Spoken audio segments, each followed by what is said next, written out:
భారత communist party Nellore నగర committee ఆధ్వర్యంలో రాష్ట్ర కమిటీ పిలుపులో భాగంగా సమైక్యతా యాత్రను ఆత్మకూరు బస్టాండ్ సెంటర్ నుండి ర్యాలీ చేపట్టారు.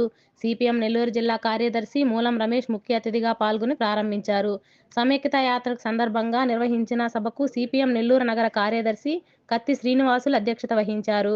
ఆత్మకూరు బస్టాండ్ సెంటర్ నుండి ప్రారంభమైన సమైక్యతా యాత్రలు స్టౌనోస్పేట, పప్పుల వీధి మీదుగా శెట్టిగుంట రోడ్డు వరకు జరిగాయి. ఈ సందర్భంగా వారు మాట్లాడుతూ పర్యాటక ప్రాంతం పెహల్గాంలో ఉగ్రవాదులు జరిపిన దాడిలో 26 మంది దేశ పౌరులు ప్రాణాలు కోల్పోయారని అన్నారు. ఫలితంగా ఆ కుటుంబానికి చిన్నాభిన్నం అయ్యాయని అన్నారు. దేశం యావత్తు తీవ్ర దిగ్భ్రాంతికి గురవడం జరిగిందని అన్నారు. ఉగ్రవాదాన్ని నిర్మూలించేందుకు రాజకీయాలకు అతీతంగా దేశ ప్రజలు ఐక్యం చేసే దిశగా ప్రభుత్వం వ్యవహరించాలని తెలిపారు.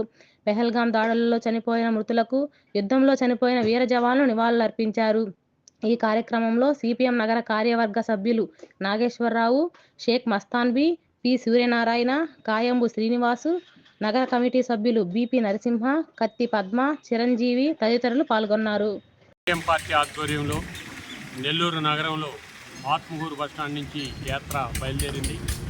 సమైక్య యాత్ర పేరుతో పార్టీ రాష్ట్ర కమిటీ పిలుపునివ్వడంలో భాగంగా నగరంలో జరిగింది. ప్రధానంగా ఏదైతే జమ్మూ కాశ్మీర్ పర్యాటక ప్రాంతమైన పెహల్గాంలో అక్కడ పర్యాటకులను 26 మందిని పొట్టన పెట్టుకున్నటువంటి చరిత్ర మనం చూసాము.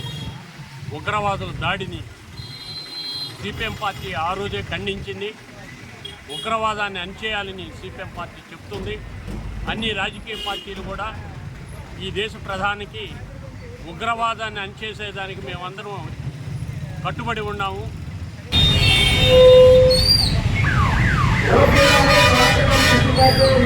సిపిఎం రాష్ట్ర కమిటీ పిలుపులో భాగంగా సిపిఎం సమైక్యత యాత్రల పేరుతో నెల్లూరు నగర కమిటీ ఆధ్వర్యంలో ఈరోజు ఉదయం ఆత్మకూరు బస్టాండ్ సెంటర్ నుండి ఈ సమైక్యత యాత్రలు ప్రారంభమయ్యాయి.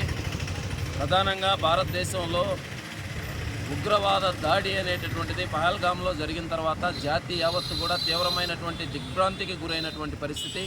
26 మంది ప్రాణాలు కోల్పోయారు. అభం శుభం తెలియనటువంటి ఆ కుటుంబాలు ఈరోజు చిన్నాభిన్నమై తీవ్రమైనటువంటి విచారకరమైన పరిస్థితులు ఎదుర్కొంటూ ఉన్నవి. ఈ పరిస్థితి రాబోయేటటువంటి భవిష్యత్తులో ఎదురు కాకుండా ఉండేందుకు జాతి యావత్తు కూడా సమైక్యంగా నిలబడి ఉగ్రవాదాన్ని నిర్మూలించేటటువంటి చర్యలకి ప్రతి ఒక్కరు కూడా ముందుకు రావాల్సినటువంటి అవసరం ఉన్నది. నశించాలి ఉగ్రవాదం.